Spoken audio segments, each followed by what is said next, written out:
Bonjour à tous footballeurs et footballeuses, bienvenue ici au stade Hermand-des-Prés à Béthune. Ça y est, les joueurs de Béthune rentrent sur la pelouse, ils vont bientôt être rejoints par les Calaisiens. Évidemment, c'est une version, un épisode consacré spécialement au barrage. Je suis très heureux de pouvoir y participer et vous faire connaître le dénouement de ce barrage consacré à l'accession à la Nationale 3.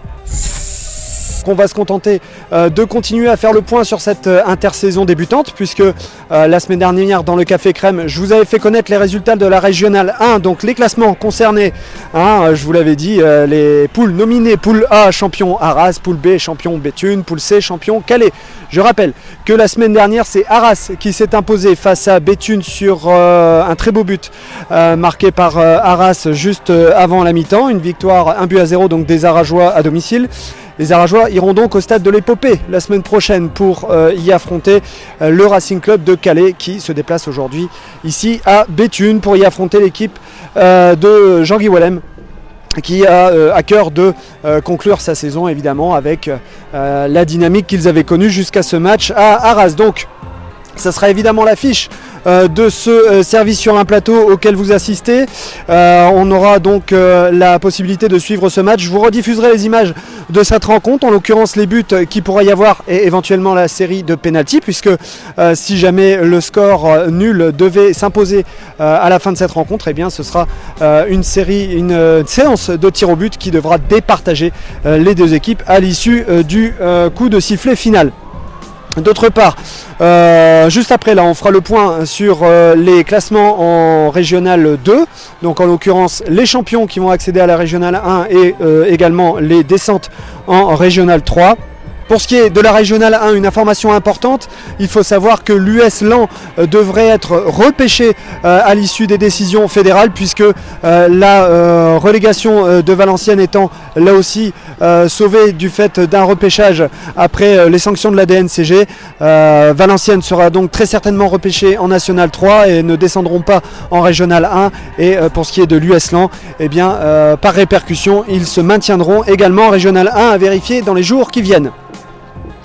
Pour ce qui est de cette émission, à la fin évidemment nous aurons les réactions. On aura tout d'abord la réaction de Jean-Guy Wallem, l'entraîneur du Stade Béthunois évidemment, pour faire le point sur cette rencontre et éventuellement la suite des événements, puisque le résultat de ce soir conditionnera la nécessité peut-être de connaître le résultat de la semaine prochaine. Et pour ce qui est du Racing Club de Calais, c'est Olivier Garidon que j'aurai la chance d'interviewer à la sortie de cette rencontre pour savoir quel est son sentiment après le premier des deux matchs qu'il devra jouer à partir d'aujourd'hui et connaître un petit peu son sentiment pour la semaine prochaine. Voilà pour ce qui est du sommaire de cette émission. On passe tout de suite au classement de la Régionale 2. C'est parti. Voilà, donc on fait le point sur les classements de Régionale 2 dans la poule A. Et bien carton plein pour les clubs du Calaisien, puisque en Régionale 1 c'est le Racing Club de Calais qui est champion de sa poule C, je vous le disais tout à l'heure. C'est la raison pour laquelle il joue ce barrage d'accession à la Nationale 3. Quoi qu'il arrive, la saison prochaine, même si le Racing Club de Calais monte en Nationale 3, il y aura quand même un club calaisien en Régionale 3, en Régionale 1 pardon, la saison prochaine, puisque Calais-Beaumarais, ce club qui avait garder la ferme intention de conserver son indépendance, nous montre à quel point il a eu raison, puisqu'il termine champion de sa poule A en Régionale 2. Il devance d'un point la réserve de l'USL Dunkerque. Ils ont très exactement 48 points. En revanche, pour ce qui est des équipes qui descendent en Régionale 3, eh bien, on connaît l'Olympique Limbrois, malheureusement, que nous avons rencontré à l'intersaison de celle-ci en 2023. Nous étions entretenus avec un de leurs joueurs ainsi qu'avec le président Bonner, qui avait pourtant l'intention de faire très vite remonter le club de Limbre. Malheureusement, c'est un cycle qui va être beaucoup plus long à remettre sur pattes, puisque l'Olympique Limbrois termine lanterne rouge de la poule A en Régionale 2 et donc devra se confronter à la Régionale 3. Il sera accompagné d'autres clubs. Et alors il faut savoir que le Limbre est un club de l'Audomarois, donc c'est une saison difficile pour les clubs de l'Audomarois, puisque je viens de vous parler de l'Olympique Limbrois qui redescend une nouvelle fois. Il faut savoir que la réserve de l'US Pays de Saint-Omer, qui était donc une division derrière son équipe première, malheureusement se verra relégué également à l'échelon inférieur. En revanche, R sur la liste se sauve Les autres clubs dans la charrette, c'est l'Olympique Marcois. Donc double descente pour les seniors d'Olympique Marcois, puisque l'Olympique Marcois, l'équipe première, descend déjà de la Nationale 3 à la Régionale 1. L'équipe réserve rejoint donc la Régionale 3, accompagnée de leurs voisins de Mons en Barœul. Et également l'AS Dunkerque Sud. Voilà donc pour la poule A. Pour la poule B, c'est Anzin Saint-Aubin qui est champion de cette poule avec une large avance sur son poursuivant. Ça fait donc déjà plusieurs semaines que Anzin Saint-Aubin est champion de Régionale 2. Ils accéderont donc à la Régionale 1 la saison prochaine. Pour les descentes, on retrouve Oisier qui, comme l'Olympique Limbrois, eh bien, connaît une deuxième descente d'affilée et donc redémarre sur un cycle bien nouveau. Pour le reste des équipes qui descendent de la poule B de Régionale 2 en Régionale 3, il faut savoir que la réserve d'Arras descend en Régionale 3. La réserve de Wascal également qui n'a pas su suivre l'exemple de son équipe première qui s'est maintenue en National 2. Un petit clin d'œil à Mehdi Izegouine évidemment. Pour ce qui est de la poule C, elle est composée en très grande partie de clubs picards. Camon donc est validé par la DNCG après avoir obtenu sa montée sur le plan sportif. Ils sont quand même devant la réserve de l'AS Beauvais qui leur avait fait une belle concurrence pendant toute la saison, ainsi que Bully-les-Mines, le voisin, ici dans le Pas-de-Calais. Pour ce qui est des équipes qui descendent, il faut savoir qu'il y aura effectivement l'équipe de Nogent, celle de Gamache. Le Racing Amiénois descendra également en Régionale 3. Et ensuite c'est la réserve du Pays du Valois ainsi que Montataire qui est donc lanterne rouge de cette poule. Pour conclure, c'est l'entente de Roy-Noyon dans la poule D qui obtient la montée en Régionale 1. Ils obtiennent donc leur ticket avec 44 points dans cette poule D. Les 5 relégués seront donc Caudry, Creil, Cambrai et Écaudœuvre. Compiègne, dans la dynamique de son équipe première qui redescend en Régionale 1 après cette saison en Nationale 3, et bien elle aussi ira à l'échelon inférieur en Régionale 3. Donc désormais, voilà, vous connaissez tout sur les tableaux de la Régionale 2. Donc je vous invite maintenant à connaître les premières affaires du mercato de ces équipes des divisions inférieures, c'est-à-dire en Nationale 2. On va commencer avec la Nationale 2 et la Nationale 3. C'est parti. Et parmi les clubs que nous avons suivis, le premier d'entre eux en termes sportifs, c'est celui qui a été champion de National 2, c'est l'US BCO. Ils sont déjà très actifs pour pouvoir affronter cette division dans les meilleures conditions. Il faut savoir que la direction sportive, déjà avec Fabien Dagneau et son adjoint, sont maintenus dans leurs fonctions. Évidemment, le travail qui a été exceptionnel ces 10 derniers mois, ces 15 même derniers mois, leur donne le mérite d'arriver en national la saison prochaine. Et donc il y a déjà plusieurs recrues. Donc ils ont déjà enregistré les signatures d'Adrien Pinault, un jeune défenseur de l'AS Beauvais. Il sera accompagné du milieu Abdel Bouch, qui était l'un des passeurs de cette équipe cette saison.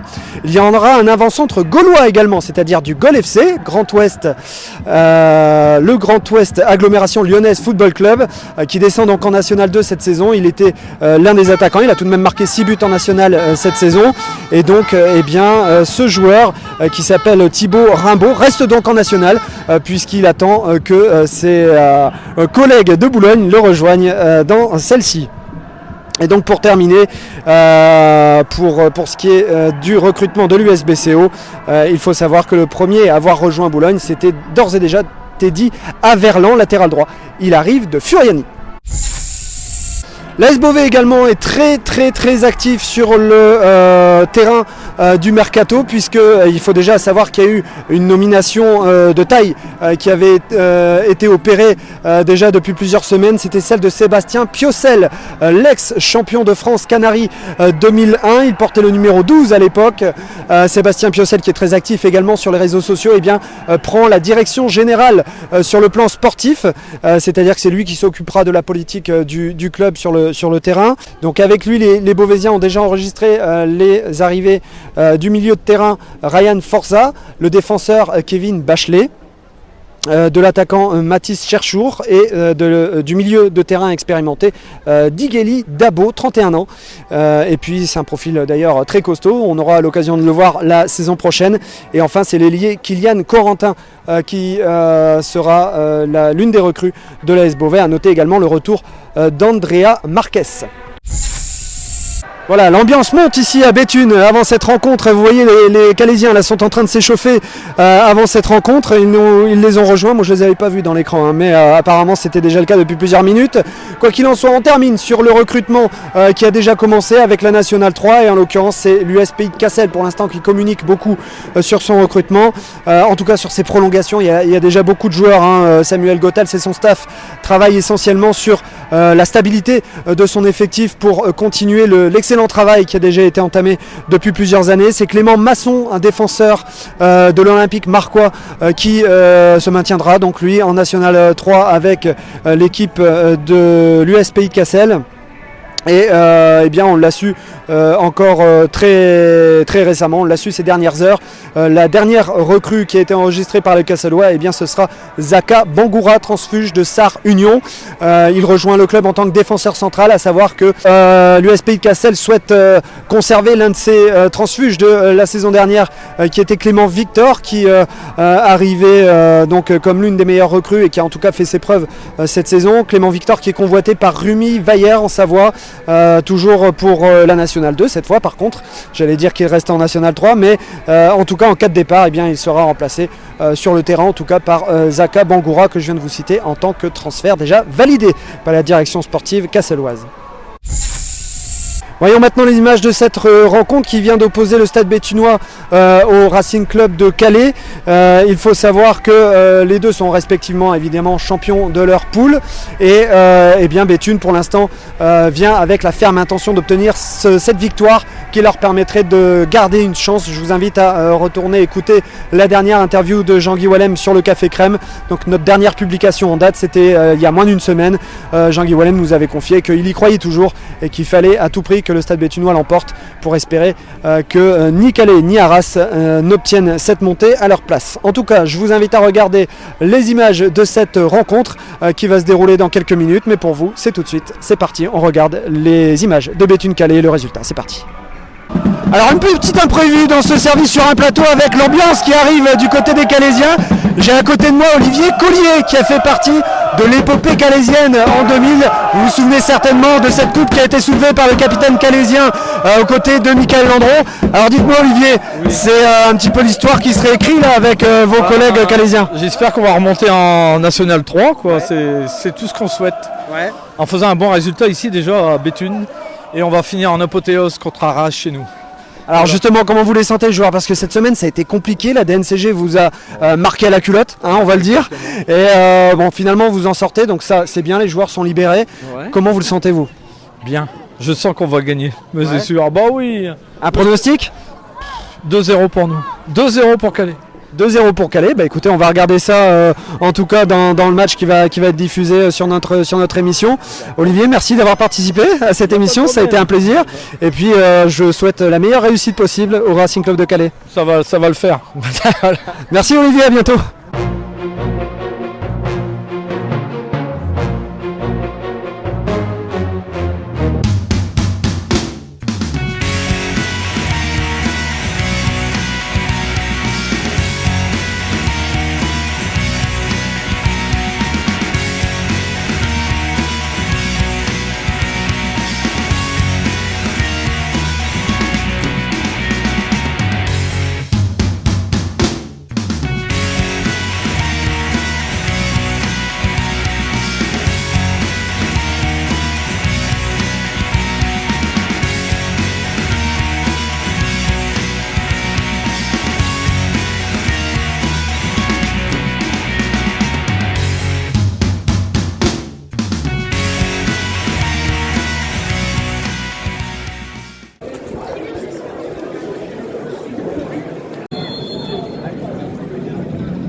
Voilà donc pour ce qui est du résultat définitif de cette rencontre entre Béthune et Calais.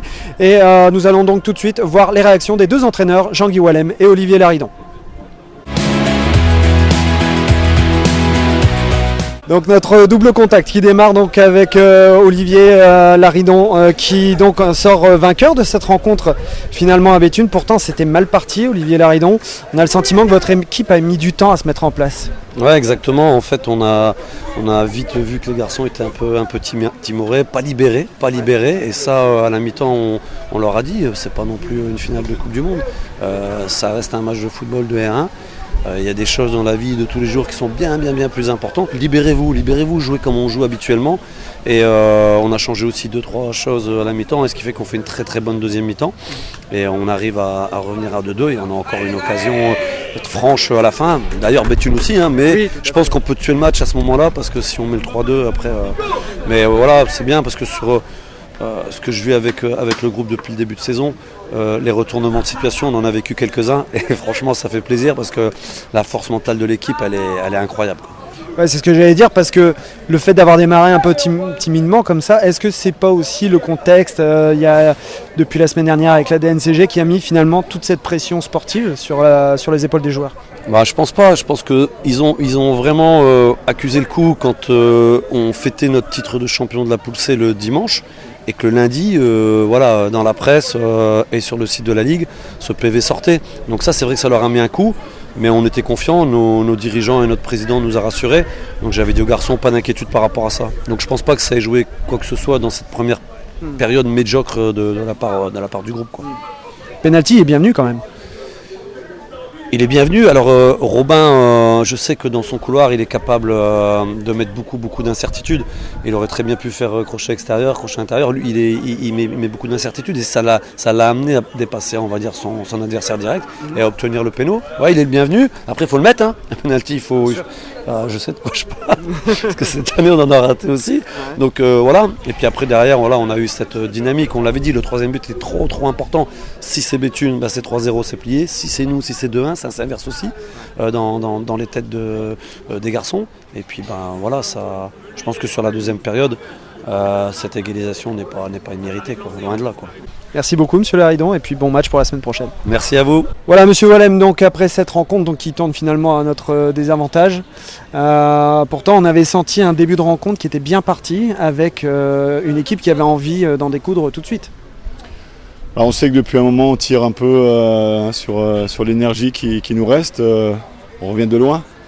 Moi je suis arrivé au mois de janvier, on était 7-8e, il fallait s'en sortir, ce qu'on a fait. Après on s'est pris au jeu, on a enchaîné les victoires, on est revenu sur cette fin de championnat avec toujours une égalité ou un point d'avance, notamment sur Tourcoing qui a mené ce groupe-là assez longtemps. Donc on a bouffé beaucoup d'énergie et on savait que ça allait être compliqué. Ça l'a été la semaine dernière en étant mené au score, mais pas un gros match. Mais bon, on n'avait pas cette possibilité de revenir, même si on a eu une ou deux situations. Et puis aujourd'hui on avait décidé d'avoir des périodes de temps fort pour justement jouer notre carte à fond. On savait qu'il fallait gagner ce match-là, mais on savait aussi qu'il fallait jouer avec notre tête. Notre cœur et nos tripes, ça fait partie de notre ADN, mais avec notre tête, en ayant des temps forts, d'avoir une entame de match assez intéressante, et puis derrière, sans calculer, gérer un petit peu des temps faibles qu'on aurait, parce qu'ils avaient de la fraîcheur, et ça a été fait jusque la mi-temps. Alors si on est jusqu'au boutiste, on peut mettre ce troisième, mais bon, voilà. À 2-0, on doit maîtriser un peu plus, on rend encore une fois trop le ballon, vite. Je pense que les bancs de touche ont fait la différence. À certains postes, notamment offensivement, moi j'ai pas de possibilité de changement. Que ce soit Janesco ou Tierno, on tire sur la ficelle depuis un moment. Et au milieu de terrain, on a perdu 2-3 joueurs sur blessure. C'est Nilevaux qui est rentré, qui n'a pas joué depuis 3 mois. On met à des postes au milieu de terrain des gens qui ne sont pas forcément des milieux, donc c'est compliqué. Donc on subit. Les changements, ce que je leur avais dit qu'on allait gagner ce match-là ou qu'on allait le maîtriser à 14, mais je pense que c'est aujourd'hui, sans dénigrer et sans critiquer mon effectif, je pense que c'est le banc de touche qui a fait la différence, qui a su mettre cette pression et réduire le score un peu trop vite, et ça leur a donné des ailes et on a presque failli le perdre. Alors on aurait pu le gagner sur la dernière situation, je dirais une situation litigieuse. Bon, la main, j'ai l'impression qu'il y a le geste, mais je suis trop loin, donc il n'y a pas la VAR, donc pour un penalty. Et puis Jeannès qui a la dernière aussi sur une transition, donc c'est dommage qu'on ait pris ces buts sur des situations un peu aléatoires. Hein. Deuxième notamment, petit poteau là, donc entre les jambes. Donc, mais je le dis, je pense qu'ils ont eu cette volonté de ne pas se désorganiser. Et qu'aujourd'hui, voilà, c'était un peu le match peut-être de trop. Quand j'ai dit on monte le Mont Blanc et qu'on vous met l'Everest encore en face, ça se complique.